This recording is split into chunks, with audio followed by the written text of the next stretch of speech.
Bienvenue à Info TV Laval. Cette semaine, nous avons toute une émission pour vous. Nous avons Nicolas Vincent-Pierre Poirier qui nous parlait du film El Camino, la suite de Breaking Bad. Nous avons l'Opéra Bouffe du Québec qui vient faire son petit tour, nous parler d'un événement qui aura lieu à la Maison des Arts de Laval. Le Café Le Signet pour Belle Cause pour la Cause, quartier Sainte-Rose aussi sera parmi nous. Nous avons Alex Adou de chez Remax qui vient nous parler de ratio d'endettement lors de l'achat d'une propriété. L'invité de mon co-animateur Jean-Jacques Lapierre sera Fernande Charlebois qui nous parle de artiste, point d'interrogation, j'ai bien hâte de voir ça. Et nous avons des images de l'exposition Submergée et le gala des bourses d'études des caisses des Jardins de Laval. Vous êtes prêts? 4, 3, 2, 1, ça tourne.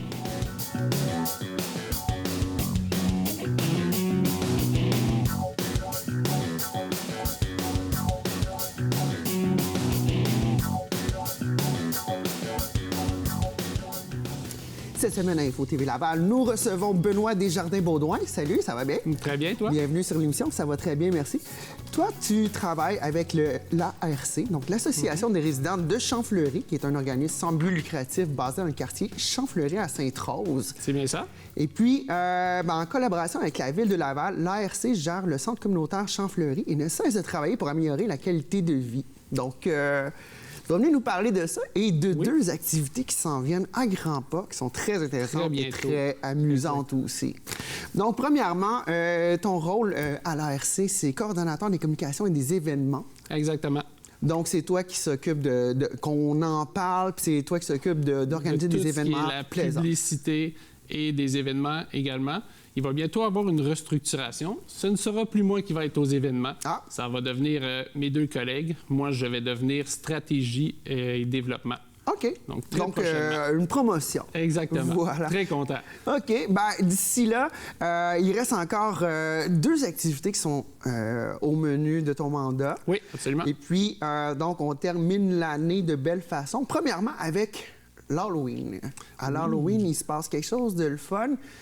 Parle-moi de qu'est-ce qui va se passer à Champfleury. Il va y avoir 4 activités pour l'Halloween. Premièrement, il va y avoir gravure sur citrouille. Ouais. Donc, c'est un atelier animé pour les parents-enfants. Donc, c'est 12 $. Les gens s'inscrivent. Ils n'amènent absolument rien. Nous, on leur fournit les citrouilles, le matériel. Ils vont pouvoir décorer leurs citrouilles comme ils veulent avec un animateur qui va pouvoir les aider. Il va y avoir aussi un Zumba Party maléfique. Oh, OK. Le Zumba Party et maléfisme. Il va falloir décortiquer ça un petit peu pour les gens à la maison. Oui, dans le fond, c'est comme un gros party de Zumba. Okay. On paye des animateurs, des entraîneurs qui vont venir animer ça. Donc, il y a de la musique, c'est gratuit. 26 octobre, les gens viennent, idéalement costumés pour rendre ça maléfique. OK. Et puis, Zumba, pour ceux qui ne savent pas à la maison, c'est on s'entraîne, on fait de la danse, mais active, intense pour brûler des calories. C'est ça, c'est un exercice de mise en forme qui allie la danse et le cardio. OK. Donc, faire attention peut-être aux costumes maléfiques pour arriver en talons et chasse ou autres trucs qui pourraient être un petit peu dangereux pour faire de l'activité physique. Mais il y a aussi un concours de maisons décorées. Oui, exactement. Plus paisible. Oui, absolument. On a ramené ça. C'était il y a 10 ans, il y avait un concours. On le ramène cette année. Donc, les inscriptions se font jusqu'au 26 octobre. La période d'évaluation, il va y avoir des juges qui vont sillonner les rues de Champfleury du 28 au 31 octobre. Et ensuite, il va y avoir la remise des prix. Jusqu'à présent, on a déjà jusqu'à 500 $ en valeur pour les prix. OK. Et puis, pour les gens qui voudraient inscrire leur maison, parce que là, c'est pas automatique, c'est pas parce que vous avez une belle maison décorée que vous êtes automatiquement inscrit. Il faut s'inscrire à ce concours. Exactement. C'est sur le site Internet directement, www.champfleury.qc.ca. C'est un petit formulaire à remplir et ils sont automatiquement inscrits. Puis il y a jusqu'à 500 $ à gagner. Est-ce que la cagnotte peut monter selon le nombre d'adhérents? Oui, absolument. C'est en fonction des partenaires, des commanditaires qu'on trouve. On est toujours à la recherche. Il nous reste encore 2 semaines pour en trouver. Mais on garde espoir. C'est le temps de leur parler. Ta caméra, elle est là. Oui. Parle-leur dans le casque. Si jamais vous voulez commanditer un super événement pour les résidents de Champfleury, vous avez juste à m'écrire à com@champfleury.qc.ca. Voilà, c'est fait. Et puis, évidemment, c'est l'Halloween. Oui. Qu'est-ce qu'on fait à l'Halloween? On remet des bonbons. Exactement. 31 octobre, de 18h à 20h au centre communautaire Champfleury. les enfants peuvent venir nous voir. On va leur donner des friandises gratuitement offertes par Métro Plus Sainte-Rose. Wow, OK. Mais il faut pas être paresseux, là. On se pointe costumé quand même. Absolument. Là. C'est l'Halloween quand même. C'est l'Halloween. Et puis là, on rentre dans un pan qui est un petit peu plus... écoute, ça arrive à grands pas, malheureusement, mais marché de Noël. Oui. Donc, il n'y a pas de neige encore. Moi, j'aime pas ça parler de Noël avant que l'Halloween soit passé, mais ça a l'air qu'il faut qu'on prenne l'avance. Exactement. Les gens ils ont besoin d'entendre parler. Donc, le marché de Noël de Champfleury est de retour cette année pour une 4e édition. Oui, on est très contents. Très content. Donc, ça va de mieux en mieux, année en année, ça grossit. Exactement. On augmente notre taux de participation de 500 personnes à chaque année depuis la première édition. Donc, avec la diffusion d'aujourd'hui, on va peut-être booster ça de 2000 personnes. Ça serait super. Ça serait le fun, hein? Écoute, ça va se passer 30 novembre et 1er décembre au Centre communautaire Champfleury. Vous attendez une 40aine d'exposants sur place? Oui. OK. Et puis, qu'est-ce qu'on retrouve comme exposant normalement si on se fie aux dernières années? C'est très dur de le décrire parce que le comité de sélection mise beaucoup sur la diversité. Ouais. Donc, il n'y a pas 2 kiosques qui sont pareils. Qui est une bonne chose, en fait. Exactement. Donc, n'importe qui peut trouver quelque chose à son goût, c'est certain. OK. Mais grosso modo, il y a du gourmand, couture et textile, il y a des bijoux, produits écologiques et naturels, soins de beauté. Il y a vraiment de tout. D'accord. Et puis, au programme, il y a aussi des ateliers de bricolage. Oui, absolument. Ateliers de biscuits et pain d'épices, ça, c'est un classique. Là. Exactement. On le fait puis on le mange avant de s'en aller, j'imagine? Absolument. Les plus gourmands vont faire ça. Moi, je ferais ça. Maquillage gratuit. Donc, mesdames. Non, c'est pas pour mesdames, c'est pour les enfants. Les enfants. OK. Royaume du Père Noël et une cantine, mais la cantine, cette fois-ci, c'est payant. Ben, c'est normal aussi. On se pointe un événement puis on a une petite fringale. On se bourre la passe. On a appris qu'on allait avoir des queues de castor cette année, qui est une nouveauté. Donc, je crois qu'il va y avoir... Les gens à la maison, les plus gourmands d'entre vous vont sûrement se ramasser au marché Noël de Champfleury. Donc, 30 novembre et 1er décembre au Centre communautaire Champfleury. C'est quoi l'adresse? C'est le 2585 Boulevard des Oiseaux. Boulevard des Oiseaux, dans le quartier Sainte-Rose à Laval. Exactement. Et puis, est-ce qu'il y avait un truc que tu voudrais mentionner avant de quitter les ondes, ça serait quoi? Ça serait l'Assemblée générale annuelle qui a lieu le 25 novembre. On n'a pas encore l'horaire officiel. Ça va être publié sur notre site Internet très prochainement. Mais il va y avoir la planification stratégique qui va être déposée le 25 novembre. Et ça va être peut-être pour 3 ans, pour 5 ans. Ça va décrire les orientations, les objectifs que va prendre l'Association des résidents de Champfleury, autant pour les loisirs que pour le camp de jour, les événements. Donc, n'importe qui gravite un peu autour de l'Association des résidents de Champfleury est invité le 25 novembre parce que c'est sûr que ça va les concerner et on veut entendre leur opinion et leurs recommandations. Un gros merci, Benoît Desjardins-Baudouin de l'ARC, Association des résidents de Champfleury. Ça me fait plaisir. Merci à toi. Chronique cinéma cette semaine avec Nicolas Vincent-Poirier. Ça va? Oui, ça va. Et toi? Super bien. Et toi, toujours Amy, la plantureuse. Amy, comment vas-tu, beauté? Elle parle pas beaucoup, hein? Elle est gênée. Bon. Oui. Mais elle regarde beaucoup de films. Et cette semaine, tu parles de 2 films. Un qui est très attendu par des fans d'une série assez incroyable que j'ai eu la chance d'écouter, puis plusieurs d'entre vous ont eu la chance d'écouter, la série Breaking Bad. Oui. Ils ont maintenant un film qui est sorti qui s'appelle El Camino. Oui, exactement, basé sur Breaking Bad. Et Breaking Bad, pour moi, c'est la meilleure série au monde. Dans les dernières 5 ans, je te dirais que c'est... j'ai pas regardé Game of Thrones, que beaucoup de gens ont accroché dessus, mais moi, les affaires de chevalier, je trippe pas, là. Fait que J'étais comme toi aussi. J'ai adoré Game of Thrones, mais comme la plupart des gens, les derniers épisodes étaient... flous. C'était moins bon que les autres, disons. On dirait que les writers sont comme dit, hey, on écrit un paquet de finales puis on check laquelle qu'on est capable de matcher pour le budget. Là. Ce qui s'est passé avec ça, c'est que l'écrivain de Game of Thrones n'a pas terminé son dernier roman. Voilà. Donc, les scénaristes de la série, depuis le début, ils ont été obligés un peu de deviner, en tout cas, de faire leur propre version de la fin. Et quand on base une série sur un roman, c'est une chose, ça donne quelque chose de très bon comme ce qu'on a connu au début de Game of Thrones. Mais après ça, quand la qualité change et, oups, OK, il faut deviner, on se base plus sur un ouvrage en particulier, et bien là, c'est là que ça peut donner la fin comme dans Game of Thrones. Oui. Et c'est comme ça avec tellement de séries. Je prends Dexter, que j'ai une série que j'ai adorée. Quand ça finit, j'ai comme fait... poche. C'est donc bien poche. Oui, bien, il y a beaucoup de gens aussi. Moi aussi, j'ai trouvé que la fin était... Garrochée. C'était un peu garroché, c'est ça. Breaking Bad, c'est d'autres choses, par exemple. La fin de la série n'a pas été garochée. Ça nous garde en haleine. Il y a eu comment est-ce qu'on appelle ça? Un reboot. Pas un reboot, un spin-off. Un spin-off avec Better Call Saul, qui est Saul, l'avocat véreux qu'il y a là-dedans, qui est assez drôle, merci. Ils ont fait sa série télé qui se passe avant l'histoire de Breaking Bad. Ça, c'est intéressant aussi. Et certains extraits en noir et blanc qu'on comprend qui se passent comme en parallèle. En parallèle. Et le Breaking Bad, ce qui est génial avec ça, c'est que depuis le début, c'est son créateur qui est aux commandes de ça, Vince Gilligan. Et lui, à la base, il écrivait pour X-Files et à un moment donné, pendant très longtemps. Et là, à un moment donné, bon, il a manqué un peu de travail, la série s'est terminée. Et puis en joke, il a dit à un autre scénariste... Qu'est-ce qu'on va faire pour de l'argent? Est-ce qu'on devrait-tu comme avoir une vanne puis faire du crystal meth? Et Breaking Bad a commencé comme avec cette joke-là. Et depuis le début, Vince Gilligan, c'est lui qui écrit la série, c'est lui qui produit, il a réalisé quelques épisodes. Il a les mains dedans, là. On voit qu'il y a une vision en arrière de ça. Là. Exactement. Et lui, ça a été son bébé depuis le début et ce qui explique en partie pourquoi est-ce que Breaking Bad a toujours la même qualité. Better Call Saul, c'est exactement la même chose qualité, aussi. Vrai. Et là, tout à coup, on arrive avec El Camino. Un film, un long métrage. C'est ça. Et ça fait longtemps qu'il y avait des rumeurs là-dessus. Un bon 3 ans facile. Là. Oui. Et pour Vince Gilligan, lui, cette histoire-là a commencé pendant le tournage de la dernière saison de Breaking Bad. Et ce film-là, c'est pas compliqué. Pour tous ceux qui ont regardé la série Breaking Bad, là-dedans, tous ceux qui l'ont aimé, El Camino, c'est pour vous. Pour ceux qui n'ont pas aimé Breaking Bad ou qui l'ont jamais regardé, El Camino, c'est pas pour vous parce Pourquoi? Parce qu'il faut avoir vu la série pour se situer dans l'histoire? Exactement, parce que ce film-là, ce n'est qu'une conclusion pour le personnage de Jesse.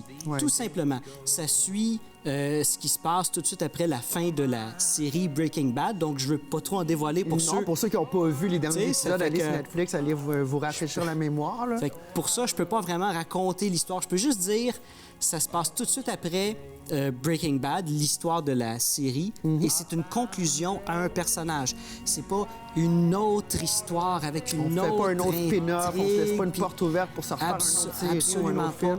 C'est une conclusion. Ce film-là n'est pas censé avoir de suite ou quoi que ce soit. Et même à la fin, il n'y a pas de porte ouverte qu'on pourrait sentir. On pourrait se faire un petit esquive, puis écoute, si c'est payant, on t'en fait un deuxième. Moi, j'ai remarqué qu'il y a peut-être certaines portes ouvertes pour avoir un film ou peut-être une autre spin-off en tant que série pour peut-être certains personnages, mais ça s'arrête là, tu sais. Pour ce qui est du personnage de Jesse, that's it. C'est fini. C'est fini, c'est une conclusion. Donc, pour tous ceux qui s'attendent à voir quelque chose d'autre, une nouvelle histoire, une nouvelle aventure, ben tous ces gens-là ont été déçus et toutes les mauvaises critiques qu'on entend, c'est, tu sais, ben regarde, c'est du Breaking Bad réchauffé, évidemment. Ben oui, c'est ça qu'on voulait.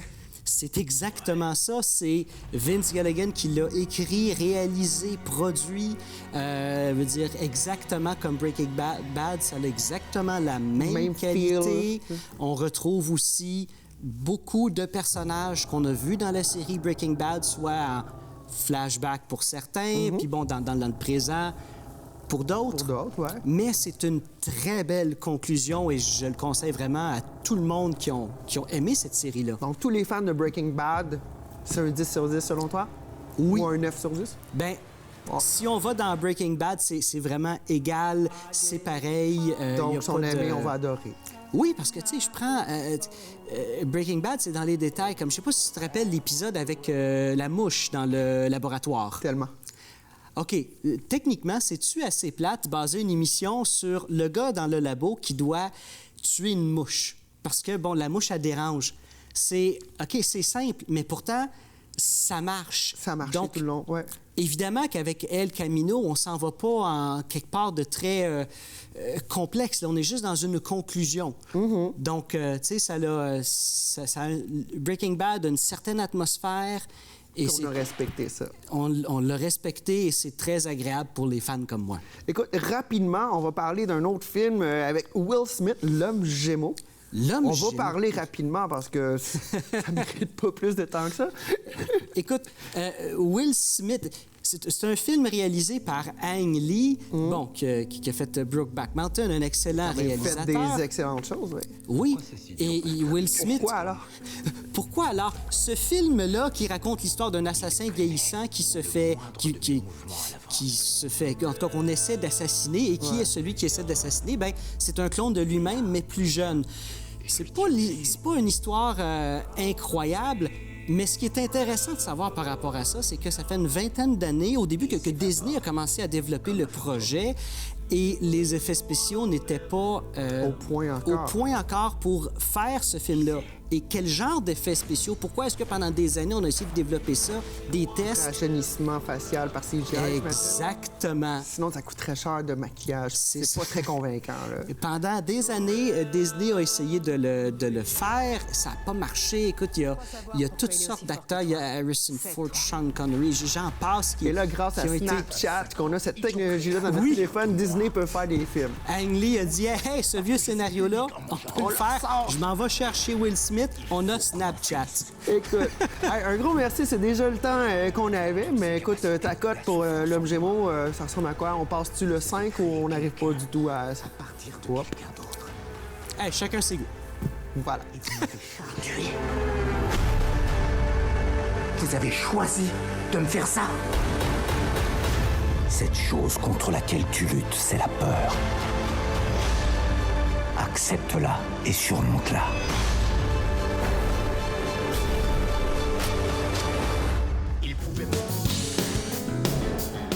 Aujourd'hui, on a une bonne nouvelle et puis on a un bon invité aussi. On a Robert Giroir du Café Le Signet pour Belle Cause pour la Cause. Salut. Ça va bien? Bienvenue sur l'émission. Merci. Alors, Café Le Signet dans le secteur Sainte-Rose, c'est un café qui a une vocation d'aider certaines personnes. Ouais. Tu peux nous en donner un petit peu plus de détails à savoir à qui ça s'adresse et puis pourquoi c'est là? Puis après, on embarquera dans Belle Cause pour la Cause et Avec puis plaisir. d'autres détails super intéressants. Avec plaisir. Donc, avant tout, le café, sa mission principale est d'intégrer les gens qui sont issus de la santé mentale, qui ont vécu une problématique de santé mentale. Donc, c'est une possibilité pour eux de reprendre leurs propres ailes et de se renvoler avec plus de positif dans leur vie, rebâtir leur estime, développer des nouvelles compétences. À la base, c'est la priorité, c'est la mission du café. Ça fait combien de temps que le café existe? Ça fait 10 ans dans la forme actuelle. Dans la forme actuelle, mais Ouais. 10 longues années où est-ce que c'était un petit peu plus, on opère... pas dans l'ombre, mais pas nécessairement avec les grosses bourses, les gros partenariats, Exact. les grosses aides de toutes parts. Là, Exact. il s'est passé quelque chose dans les dernières semaines, les derniers mois. On a une belle cause pour la cause. Les gens à la maison, vous connaissez. À chaque année, ça fait un grand tabac sur les médias sociaux. Puis c'est pas une bonne cause, on le dit, puis on le vit. Toi, tu le vis. À tous les jours, Absolument. tu vois des gens qui ont besoin puis qui reçoivent. Et puis là, vous avez eu une bourse de 25 000 pour pouvoir continuer vos activités par Belle Cause pour la Cause. Dis-moi un petit peu comment c'est arrivé puis à quoi ça va servir ces sous-là. Good, excellent. Donc, c'est arrivé par un de nos membres du conseil d'administration qui est un spécialiste en santé mentale, Jean-Guy Desrosiers, et pour ne pas le nommer. On le salue. Good. Et à la dernière minute et à minuit moins une, on décide de poser notre candidature, se disant que le café cadre exactement dans la mission de ce que le fonds communautaire de Belle pour la Cause. Et à notre grande surprise, on était une des 123 organismes au Canada à avoir été choisi, une des 44 au Québec à avoir été choisi. Donc, pour nous, ça va assurer la pérennité du café. Ça va nous permettre de se mettre au goût du jour, de rénover le resto, de pouvoir permettre à nos employés d'avoir du soutien sous forme de formation, d'accompagnement, revoir un peu l'image globale du café, arriver en 2020, si on veut, parce qu'on arrive bientôt, on est aux portes de 2020. Tout à fait, oui. Et pouvoir desservir notre clientèle et aider nos employés à reprendre encore plus de place. Parce que là, il faut mentionner, vous avez 25 employés Oui. qui travaillent fort, qui triment dur, qui sont tous passés par un élément traumatique de santé Exact. mentale. Parce qu'il faut dire, comme on disait tout à l'heure hors d'onde, c'est qu'on dirait tout le temps que ça laisse une stigmate. Même si on est en 2020 presque, on dit, écoute, une dépression, ça se traite, etc. Il y a quand même une stigmate qui vient avec ça. Puis c'est difficile de s'en sortir. C'est difficile de se refaire une existence après un diagnostic de borderline, TPL ou autre schizophrénie, des trucs comme ça. Raconte-moi, c'est quoi le typique personne qui rentre au café pour la première fois, si ça se peut, là, mais en général, la personne qui rentre au café et qui dit « Écoute, je pense que vous pouvez m'aider ». Exact. À la base, les gens qui travaillent pour nous ne passent pas directement par nous. Ils passent par des organismes qui les réfèrent, qui les supportent, on appelle des entreprises d'intégration en milieu de travail. Et ces gens-là sont qualifiés dans un cadre, puis arrivent chez nous avec des expériences parallèles ou des expériences différentes. Et souvent, 7, 8, 9, 12, 13 ans sans avoir travaillé. Donc, ils doivent se refaire une confiance. Et chez nous, étant une entreprise d'intégration, on permet à, soit en cuisine, soit au service, soit dans les bureaux, en administration, soit développer des nouvelles compétences ou de continuer dans le même milieu. Donc, c'est souvent des gens qui ont des grandes craintes en ayant été loin du marché du travail pendant plusieurs années. Et souvent, il y en a qui ont besoin d'être encadrés. Et surtout, je te dirais que le point le plus important, c'est de respecter leur rythme. Donc, parce qu'ils ne sont pas un rythme où on rentre, lundi, on punch, puis là, on est dans le tapis pour le reste de l'année. C'est pas comme ça, généralement. J'en ai qui font le début progressif à une journée semaine, une demi-journée semaine, jusqu'à temps qu'il y en a qui font du temps plein, tout dépendamment de la gravité de l'épreuve qu'ils ont vécue. Les gens que vous aidez, en général, le portrait global, ça peut ressembler à quoi? C'est quoi les issues de santé mentale que vous voyez le plus souvent qui causent ces difficultés-là, qui fait que vous existez et que vous avez besoin d'être là pour aider ces gens-là? Souvent, je te dirais que la plupart des employés qu'on a au resto, c'est des gens qui ont une problématique avec l'anxiété ou des dépressions majeures profondes qui font que la vie sociale est plus difficile, où les standards de performance de l'industrie ou du marché demandent qu'ils soient toujours performants. Puis là, c'est au-dessus de leur capacité. Exact, c'est au-dessus de leur capacité, donc ils ne réussissent jamais à s'intégrer. Chez nous, on prend le temps. On respecte le rythme. Il y a une place. Puis comme je te disais un peu hors d'onde tantôt, pour moi, la raison première pour laquelle j'ai pris ce mandat-là, c'est la facette humaine de la chose. Oui, parce que toi, tu as un background en tant qu'entrepreneur. Ouais, exact. Toujours l'entrepreneuriat à titre d'aider l'humain, comme tu me disais tout à l'heure? Sous différentes formes. Sous différentes formes. Peu importe l'entreprise que j'ai pu gérer par le passé, que ce soit un camp de vacances, un camp d'été pour les enfants, autant qu'un service de traiteur ou mon coaching privé que je pouvais faire à l'époque, c'était toujours l'humain avec lequel je travaillais. Pas ce qui cadre de la performance autour. On vit dans une société de faire humain, moi, que j'appelle. Ouais. Moi, je préfère être un être humain.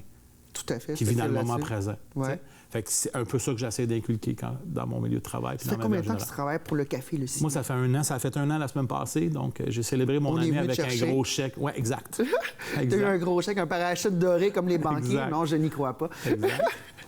Alors, et puis, les argents que Belle Cause pour la Cause vous ont gracieusement donnés, on applique ça, tout à l'heure, on a dit sur arriver en 2020, améliorer les services.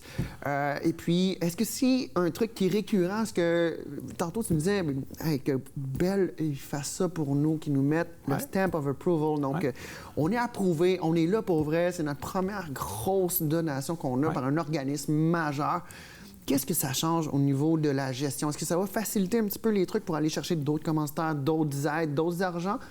D'après moi, forcé d'admettre que ça va être une porte d'entrée qui va être intéressante parce que là, on va avoir une plus grande visibilité. Déjà là, au niveau des médias, au niveau de la visibilité, au niveau des médias sociaux, le spin-off, excusez l'anglicisme, mais le spin-off a été très fort pendant le week-end. Le bruit a été fort au niveau des politiciens qui en ont parlé.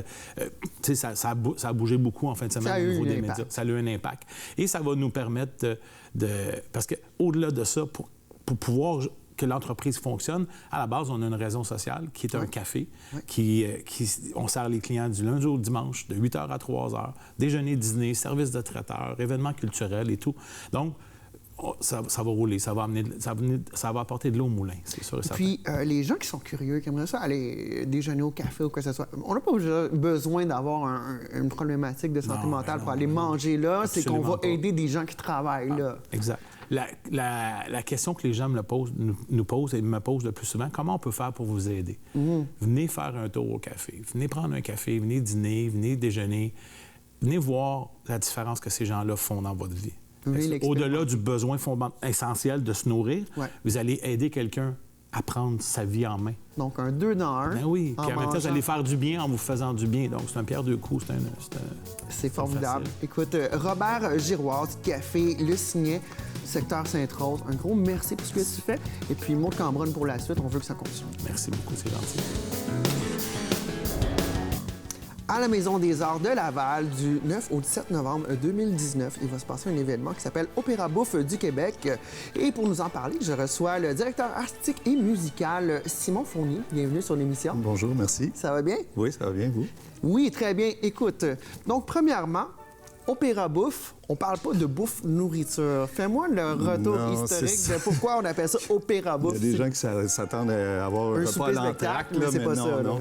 Ben, c'est Opéra Bouffe dans le sens de bouffon, parce qu'en opposition à Opéra Seria, qui est l'opéra sérieux, ça vient de la culture italienne. Ouais. Alors, opéra sérieux, opéra bouffon.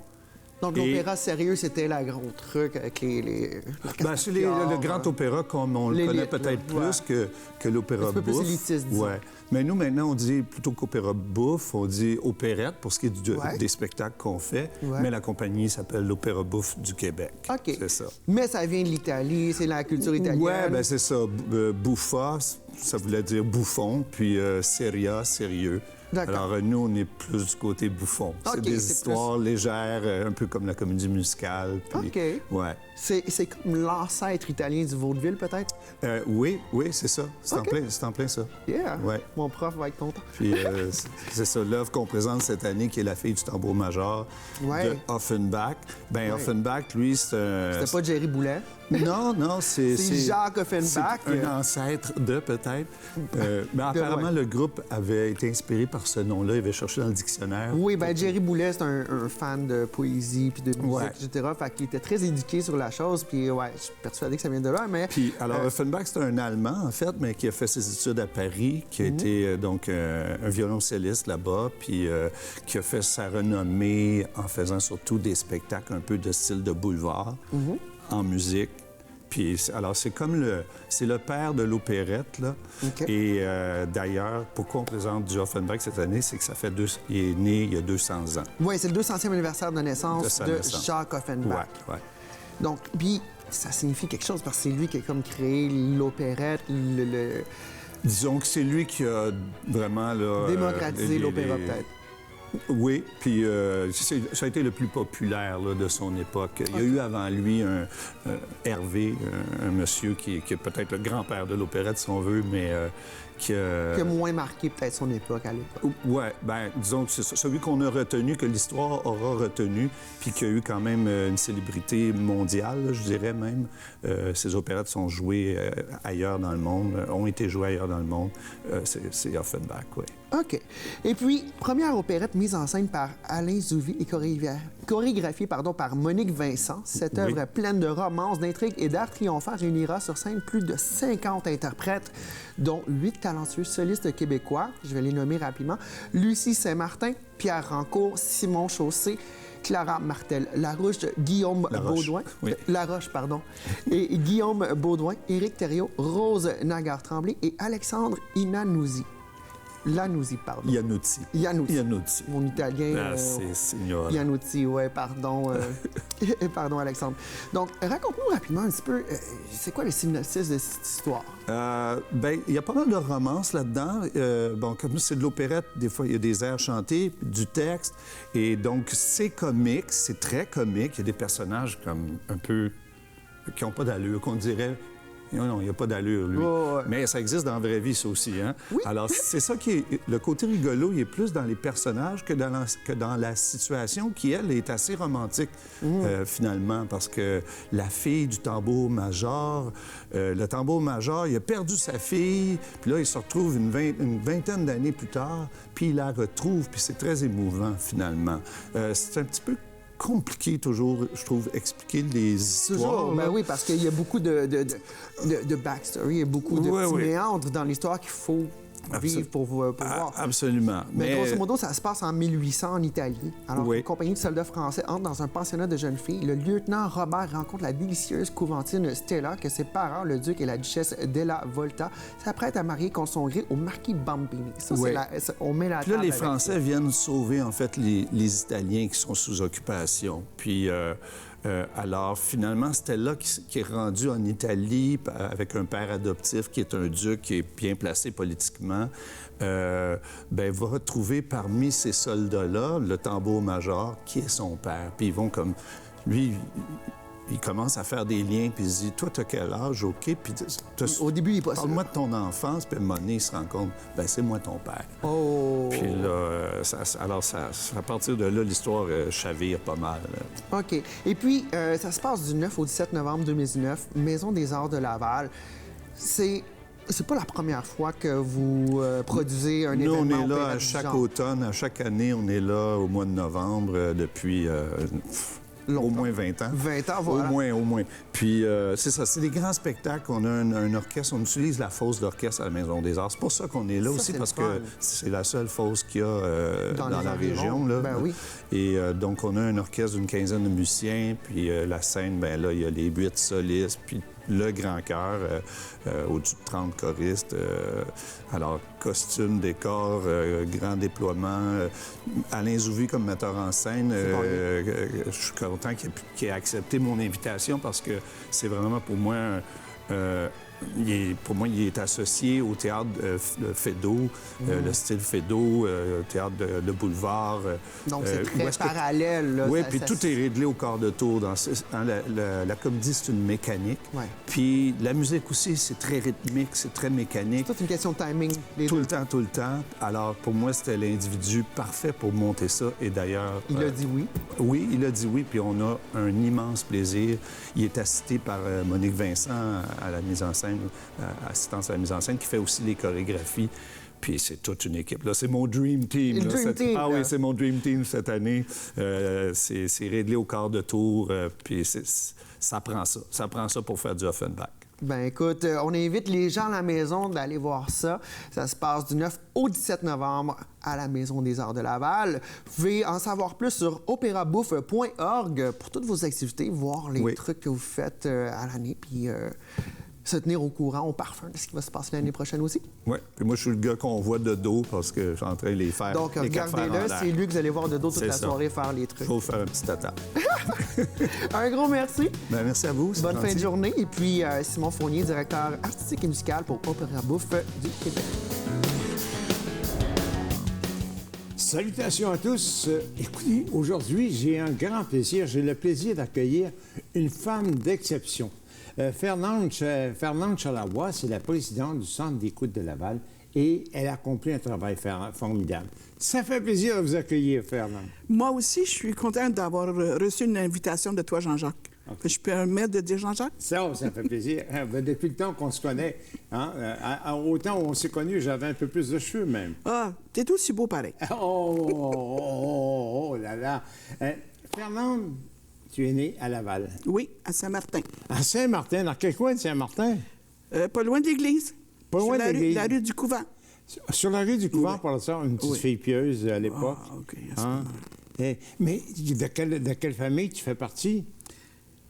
Cléroux. Les Cléroux? Charlebois, oui. Alors, les Cléroux et Charlebois? Oui.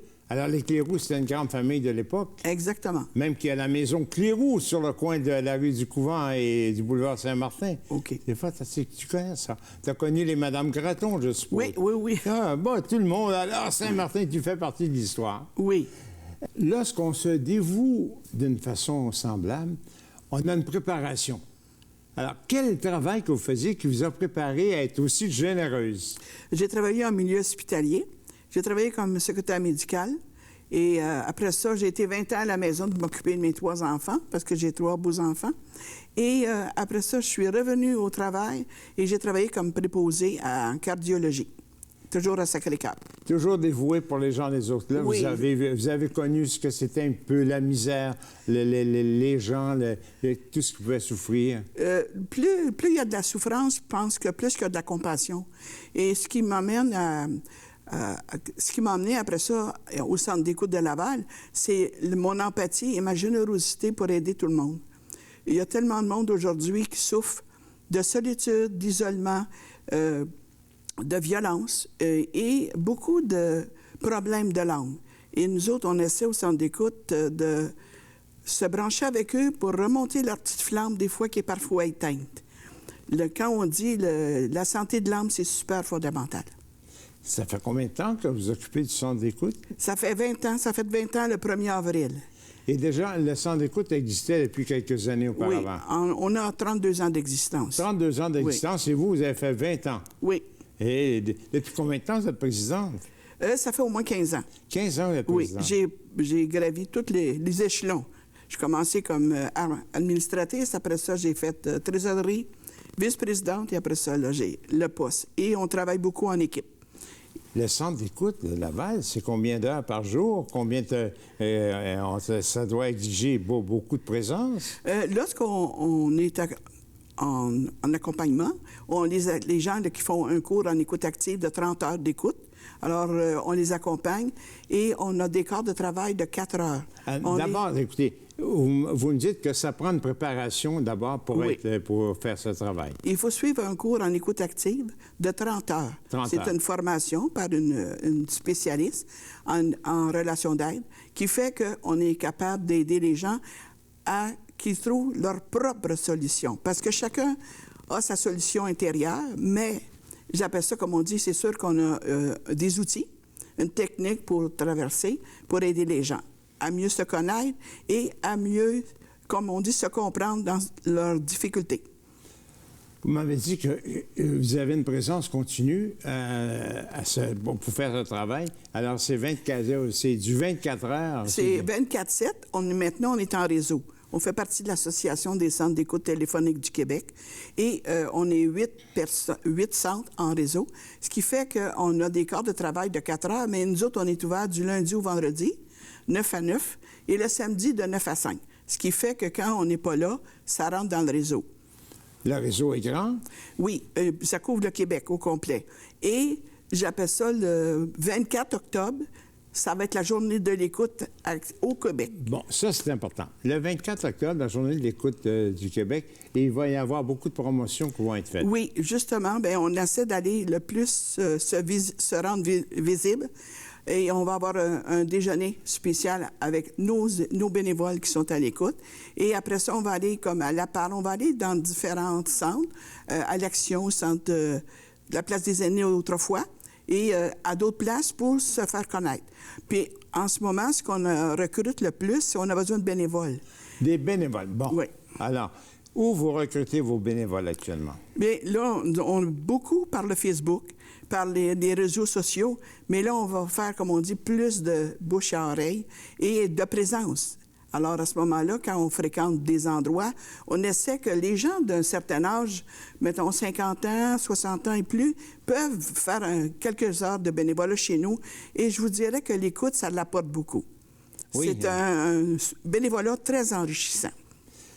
Au centre d'écoute, quels sont les sujets qui sont le plus souvent abordés? La solitude, l'isolement, problématique il y en a beaucoup de ça? Beaucoup, beaucoup. Beaucoup de gens qui sont rejetés de leurs parents, de leurs proches. Beaucoup de gens me disent « je ne parle plus à mes parents, je les aime plus ». Alors, il y a beaucoup de tristesse et beaucoup de problématiques de l'âme, la souffrance de l'âme, énormément. Et ce qu'on dit aussi, la santé mentale, la schizophrénie, toutes les problématiques, les gens qui sont bipolaires et tout qui rentre dans cette gamme de santé mentale, j'appelle ça sont les bienvenus chez nous. Et on leur consacre environ 20 minutes. Mais dans ces 20 minutes, on est vraiment à l'écoute précieusement. Et lorsqu'ils ont terminé l'appel, ils sont d'une délivrance de dire « Ah, vous m'avez vraiment aidé. » Oui. Lorsque les gens vous appellent, c'est anonyme. Anonyme et confidentiel. Et confidentiel. Oui. Ils peuvent se permettre de dire le secret qu'ils n'ont jamais dit à personne. Et beaucoup de gens disent ça les apporte énormément de se confier. Tout est secret, mais lorsque vous avez un cas majeur, un cas de suicide, est-ce que vous pouvez relayer ce problème aux autorités? C'est des cas spéciaux. Oui. Les suicides, nous autres, on les accueille au début, mais on n'en a pas beaucoup. Lorsqu'on en a, on les réfère à Suicide Action. Et si jamais il y a quelqu'un qui nous appelle sur le champ, on appelle le 911 et on fait, comme on dit, les procédures nécessaires pour aider à la personne pour éviter le pire. Vos bureaux sont situés à quel endroit? À Saint-Vincent-de-Paul. À Saint-Vincent-de-Paul, dans le beau Saint-Vincent-de-Paul. Oui, pas loin du Collège Laval. Pas loin du Collège Oui. Laval. Et les personnes qui voudraient vous aider vont devoir se rendre à cet endroit-là. Oui. C'est au centre Saint-Joseph, je crois? Oui, c'est ça.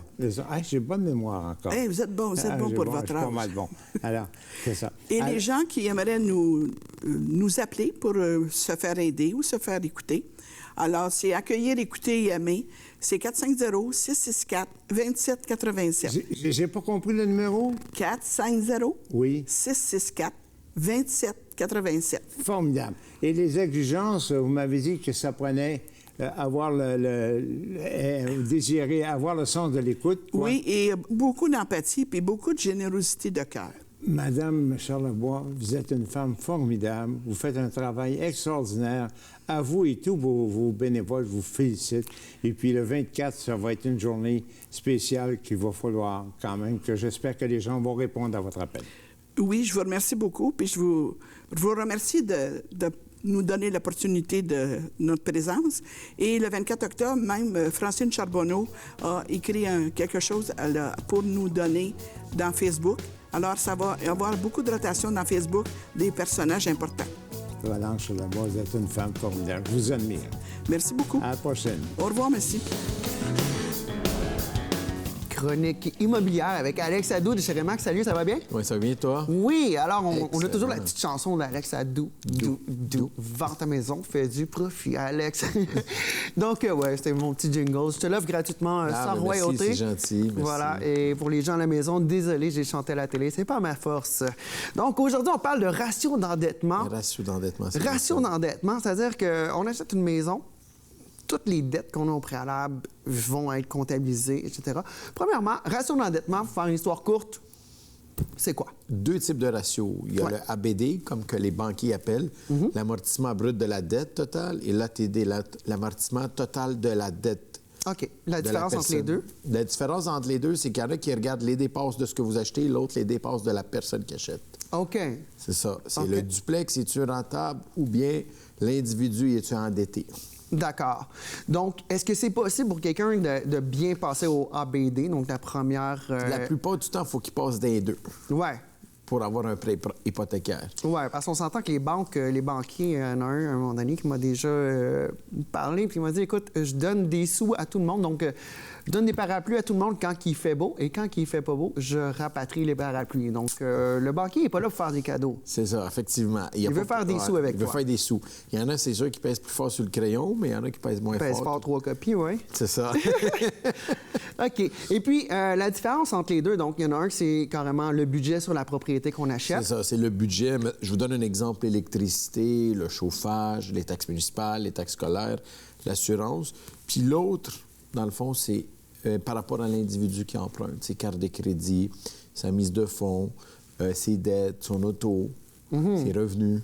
OK. Puis il y a des chiffres qui sont très, très, très importants. Donc, dans le premier cas, le premier ratio de l'amortissement brut de la dette, le seuil admissible maximal oscille entre 32 et 39 %. C'est bien ça, 32 et 39. C'est sûr qu'il y a des institutions financières, s'ils connaissent la personne qui emprunte, ils vont aller un petit peu plus que 39. Mais généralement, entre 32 et 39. 39, c'est vraiment, OK, on le fait vraiment confiance. C'est borderline, c'est ça, effectivement. Et puis ça, c'est pour la dette sur l'immeuble. Et le seuil maximal de la dette totale de l'individu est habituellement de 40 %. Donc, effectivement. Mais j'ai déjà vu un petit peu plus haut que 40, tout dépendant des clients. Certaines conditions s'appliquent. Toujours. Donc, si on a déjà des affaires placées avec le banquier, ça se peut qu'on ait des petits privilèges, des trucs comme ça. C'est bien ça, effectivement. Si ça fait longtemps qu'il est à la même caisse, tu sais, des fois, c'est sûr qu'on peut lui donner un petit privilège, là. Mais prenez pas ça pour acquis, là. Non, c'est ça. Ça reste un banquier. C'est ça. Ça reste un banquier. C'est pas notre ami, nécessairement. C'est ça. OK. Et puis, pour les gens qui sont salariés, la plupart du temps, simplement un talon de chèque de paie va... Un talon de paye. Ouais. Une lettre d'emploi récente, je vous dirais, là. Ça, c'est généralement suffisant pour quelqu'un qui a un emploi. Pour les travailleurs autonomes, c'est un petit peu plus complexe. C'est pas mal plus complexe, effectivement. Pas mal plus. On regarde les 2 dernières années de vos avis de cotisation provinciale, fédérale. Fait que, tu sais, c'est du cas par cas. Oui, toujours. Et puis, donc, on regarde vos 2 dernières années. C'est sûr qu'un travailleur autonome, souvent, ça fluctue. Donc, c'est pas nécessairement le portrait global des 5 dernières années, qui serait peut-être avantageux pour certains, mais c'est vraiment les 2 dernières qu'on vérifie. C'est bien ça, effectivement. OK. Et puis, ratio d'endettement, parle-moi du scénario idéal et du scénario cauchemardesque que tu as pu rencontrer dans tes affaires. Cauchemardesque, je vous dirais, la personne, elle a plusieurs propriétés, mais ils ne sont pas rentables. Mais elle a la mise de fonds. Elle a eu la mise de fonds dans le passé pour acheter chaque propriété, mais elles ne sont pas rentables. Ce qui veut dire, c'est des duplex qui font mettre de l'argent de ses poches. Puis le client, il y en avait comme 3. Fait que là, il fallait qu'il débourse comme à 3 hypothèques. Il fallait qu'il débourse de ses poches 3 fois. C'est sûr que c'est pas nécessairement l'idéal, mais bon. Donc là, c'est une question de, là, à ce niveau-là, on le financerait pas pour un autre achat, puis financer sur les autres propriétés, vu que les autres propriétés sont pas rentables au niveau ce qui est autonome avec ces trucs. Effectivement. Fait que, tu sais, c'est compliqué de financer pour une quatrième propriété, là. Oui. Là, rendu là, c'est un jeu de domino. Là. Si ça s'effondre pour tout le reste, j'imagine. C'est pour ça que c'est cauchemardesque comme scénario. Il faut faire attention. OK. Et puis, le scénario meilleur des mondes que toi, on vient de voir, puis ça passe. Le meilleur des mondes, c'est un salarié qui a quand même en haut de 100 000 qui fait. Puis écoutez, il va acheter une petite propriété à 300 000 400 000. C'est sûr que ça passe super bien. Puis il n'y a pas de dette. Il n'y a pas de dette d'auto, il n'y a pas de dette de carte de crédit. Fait que, écoutez, ça passe relativement bien. Donc, client assez rare. Pas assez rare, mais je vous dirais client pas trop régulier. Pas trop régulier. OK. C'est bien ça. OK. Et puis, quelles autres choses sont à vérifier? Avant d'aller faire vérifier son taux d'endettement, il faut être honnête avec soi-même. Qu'est-ce que tu conseilles, toi, de faire un budget familial, vraiment être à l'affût de qu'est-ce qu'on rentre, qu'est-ce qu'on dépense avant d'aller peut-être se casser le nez chez le banquier? Bien, moi, je vous dirais, dans un premier temps, comme tu dis, Stéphanie, c'est de faire un budget mensuel, puis, tu sais, d'établir, dans le fond, combien de sous que vous pouvez mettre de côté pour pouvoir acheter votre première ou votre future propriété. Si, mettons, vous n'avez pas assez de sous pour économiser, puis la prochaine propriété, que vous puissiez faire un petit peu de sous, bien, attendez un petit peu, là, pas vous serrer nécessairement. Là. C'est de bien planifier vos affaires, allez voir votre banquier, par la suite, allez voir un courtier immobilier qui peut vous guider et vous trouver quelque chose de rentable aussi. Là. OK. Dans les dernières années, à la télévision, notamment la télévision américaine ou Canal D, Canal Vie, etc., on peut voir des émissions de flip, des gens qui prennent des maisons semi-abandonnées, des reprises de finances, qui les retapent et qui les revendent en moins de 6 mois, 1 an. Est-ce que c'est quelque chose de réaliste avec l'économie actuelle ou c'est vraiment, dans le marché américain, c'est un autre truc, ça n'a même pas rapport avec ce qui se passe ici, ou quelqu'un qui pourrait faire un coup d'argent? C'est réaliste, je vous dirais, ça arrive quand même assez régulièrement. C'est sûr qu'il faut bien calculer la main-d'œuvre avant de faire un flip. Ou, mettons que vous avez trouvé la propriété, bien calculer la main-d'œuvre, bien calculer les matériaux pour pas que ça se ramasse en flop, là. Pour pas que le flip devienne flop. Il faut bien faire ces calculs. Oui. Donc, c'est pas pour le novice, la personne qui pense que ça va bien aller, là, puis qui n'a jamais fait ça. La plupart du monde qui réussissent là-dedans, c'est du monde qui sont habiles de leurs mains, fait qu'ils sauvent la main-d'œuvre. Voilà, des entrepreneurs. Des entrepreneurs, effectivement. Mais là, si vous engagez un contracteur ou un spécialiste, mettons un électricien, un plombier, ça risque de coûter assez cher. On garoche d'argent. C'est bien ça. Voilà. Un gros merci, Alex Hadot. On se voit dans 2 semaines pour la prochaine chronique. Merci, ça me fait plaisir. Bonjour, je m'appelle Kirsten Diachitos. J'enseigne le secondaire 1 et 2. Normalement, j'enseigne les arts plastiques, mais cette année, j'ai la chance d'enseigner les arts plastiques et les sciences. Depuis que j'avais 4 ans, j'ai commencé des cours de natation. J'ai tout le temps eu une relation avec l'eau. Je ne sais pas qu'est-ce qui m'attire, mais il y avait tout le temps quelque chose qui me tirait vers l'eau. J'ai terminé tous mes cours à 5 ans et demi et mes parents ne savaient pas quoi faire. Alors, ils ont trouvé des cours de nage synchronisé. Et de 5 ans et demi, 6 ans jusqu'à 13 ans, j'ai fait des cours de nage synchronisé. J'ai fait de la compétition jusqu'à nationale, à des compétitions nationales au Canada. Après ça, j'ai pris un petit peu de repos pendant les secondaires et au cégep, mais il y avait quelque chose qui me manquait. Alors, après le cégep, pendant le cégep et après le cégep, j'ai commencé de faire des cours de sauvetage. Et j'ai travaillé comme sauveteur pendant longtemps. Après ça, quand j'ai commencé l'université, j'avais pris un petit peu de repos encore, mais il y avait quelque chose qui me tirait, puis il me manquait de l'eau encore. Alors, quand j'ai rencontré mon chum, on a commencé à faire des cours de plongée. Et il y avait tout le temps quelque chose avec l'océan, la plage, les piscines. Puis être submergée sous l'eau, ça me calme. Il y a une tranquillité quand je suis sous l'eau que je peux pas expliquer. Puis là, avec le plongée, quand on peut descendre jusqu'à 100 pieds, voir les requins, voir les poissons de couleur, voir les affaires que 1-2% de la planète sont capables de voir, it's indescribable. Un de mes plus tôt souvenirs, c'est d'aller au fond de la piscine, de me tenir là, puis de regarder les bulles qui ressortent par en haut. Et là, quand je fais le plongée, je fais encore la même affaire. La sensation d'être submergée, il y a quelque chose qui est tellement calming, qui me calme. C'est difficile à expliquer à quelqu'un qui ne sait pas comment ça sent. Le monde s'arrête. Tout ce que j'entends, c'est le battement de mon cœur. J'entends les bulles. Et je suis déstressée. Le monde arrête de tourner. Il n'y a pas de téléphone, il n'y a pas d'enfants, il n'y a pas de stress. On respire, on prend ça là, on regarde autour de nous, puis c'est un monde complètement différent. Et depuis que j'ai commencé dans les piscines, à faire des longueurs, à aller au profond, puis là, dans les océans, c'est la même affaire. Il y a la sensation d'être libéré. It's the most free feeling that I've ever had. L'exposition puis le vernissage, il est arrivé par accident. Ma fille, elle avait un projet à l'école. Elle était en 4e année, puis elle faisait un projet sur le cycle d'eau. Alors, je voulais qu'elle voie exactement comment ça marche, le cycle d'eau. Alors, comme un bon moment, je suis allée sur l'Internet, puis j'ai trouvé ici le Centre d'interprétation de l'eau. Et j'ai trouvé qu'il y avait un musée attaché qui faisait des tours, qui expliquait exactement ça pour les élèves. Alors, j'ai appelé, puis j'ai dit, regarde, je suis pas un groupe, j'ai pas beaucoup d'études, c'est juste ma fille, est-ce qu'on pourrait venir voir? Puis ils étaient super gentils, puis ils m'ont dit, ouais, venez, on va faire un tour privé, on va tout expliquer. Alors, j'ai venu avec ma fille, et on a fait le tour, ils l'ont expliqué, ils ont fait un à un. Et à la fin de la tour, j'ai commencé à parler avec Denise Cloutier, et j'ai parlé que je faisais la photographe marine, que je faisais l'art, que j'enseignais les arts. Et elle m'a dit qu'il cherchait une photographe ou un artiste pour l'été, pour le mois d'eau. Et elle m'a demandé, aimerais-tu faire une vernissage sur tes travaux, sur tes arts, sur tes œuvres?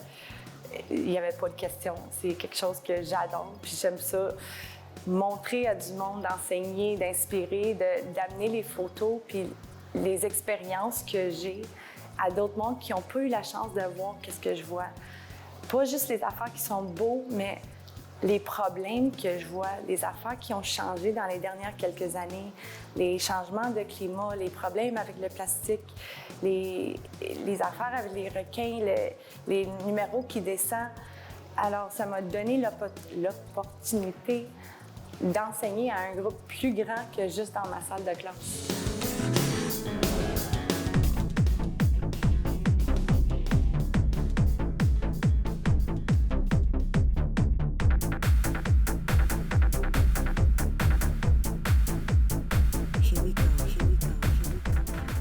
Bonsoir, je me trouve présentement au Cosmodome de Laval et je suis avec M. Rouleau. Bonsoir. Bonsoir, ça va bien? Ça va très bien, merci. On se retrouve ici pour l'événement Desjardins, Mes études et moi. Est-ce que c'est la première année que vous faites cet événement-là? En fait, c'est la 2e année qu'on utilise ce concept-là chez Desjardins, de rassembler tous les caisses de Laval au même endroit avec tous les boursiers. Auparavant, on le faisait un peu chaque caisse à sa façon. Maintenant, on trouve ça plus dynamique, qu'on réunisse toutes les caisses en même temps. Ça fait plus de gens qui participent, puis chaque jeune est accompagné aussi. Fait que ça fait comme une belle énergie, là. C'est très intéressant comme concept. Et vous, M. Rouleau, votre poste, votre rôle chez Desjardins, qu'est-ce que c'est? Moi, je suis un administrateur à la Caisse des Grands Boulevards. Je représente un peu là présentement la Caisse, pas la Caisse, mais Desjardins dans son ensemble. Et puis, je suis sur le comité de bourse et commandite et coopération. Puis ce qui est particulier, c'est qu'en même temps, cette semaine, c'est la semaine coopérative jeunesse. Alors, il y a comme un thème qui se suit ce soir qui est quand même assez intéressant. Et puis, quand on parle des boursiers, ce soir, il va y avoir 84 boursiers qui vont se séparer un montant de... Bien, c'est un montant de 128 000 $. C'est quand même assez substantiel. Et chaque boursier, il y a différentes bourses. Il y a des bourses de 1 500 $ et de 2 000 pour les universitaires. Tu as le programme professionnel et collégial. Alors, et chaque boursier, ce soir, venait accompagner.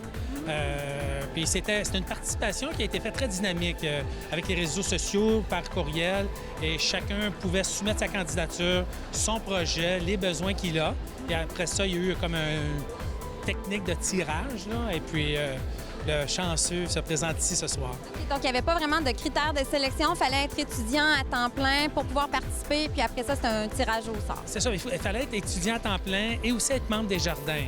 Puis Desjardins, pour nous, c'est important de travailler ou aider notre jeunesse, la relève.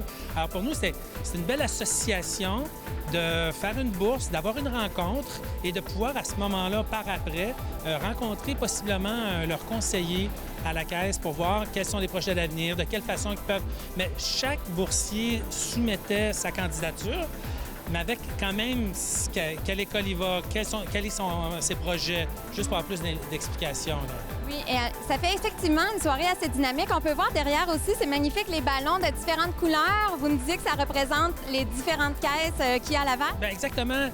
Il y a tellement quand même de gens, on a à peu près 200 ce soir, et il y a différentes caisses qui sont représentées sur le même toit des Jardins, mais quand même, afin d'avoir un peu de service à clientèle de plus haut degré, les conseillers peuvent reconnaître les clients qui sont dans leur section donnée. Fait que toutes les caisses sont représentées par la couleur. Moi, j'ai la couleur bleue, je suis avec les grands boulevards. Et il y a les caisses de l'Ouest, toutes les caisses de Laval. Bien, je vous remercie beaucoup, M. Rouleau. C'est un très bel événement. Puis merci d'encourager la relève. Bien, ça nous fait plaisir. On est là pour ça. Puis la relève est importante aujourd'hui, on le sait. Puis on est content d'être là. Merci d'avoir été ici. Merci.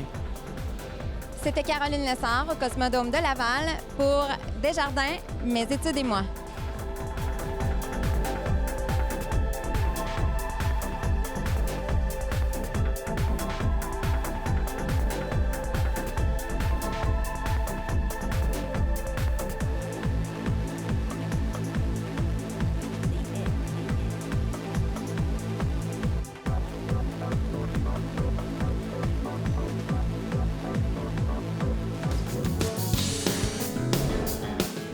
C'est ce qui conclut l'émission pour cette semaine. Mon nom est Stéphanie Léveillé-Denis. Revenez-nous la semaine prochaine.